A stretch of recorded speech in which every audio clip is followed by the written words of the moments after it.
Although a vote to name a new Speaker of the U.S. House of Representatives won't come until sometime next week, the battle among members to find someone who will rally both sides of the Republican Party is heating up.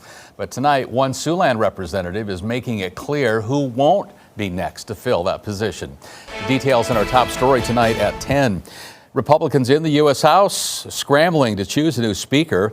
U.S. Representative Kevin McCarthy, of course, ousted from the position on Tuesday on a historic 216 to 210 vote. Three GOP lawmakers, Representatives Jim Jordan, Steve Scalise, and Steve Hearn, are now in position to run for the open seat. According to the Associated Press, former President Donald Trump is in talks to visit the Capitol next week. Republicans will have a candidate forum on Tuesday, and the House could vote on the next Speaker of the House, those candidates, on Wednesday. South Dakota Representative Dusty Johnson isn't saying who he might vote for, but he says former President Trump will not be the next Speaker of the House.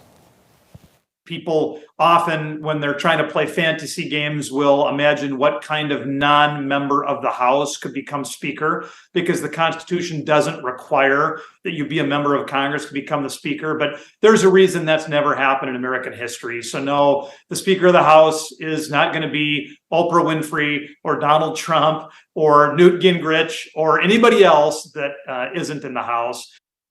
Now, when it comes to Trump, the former president says he's focused totally on his presidential campaign, but says if I can help them during the process, I would do it.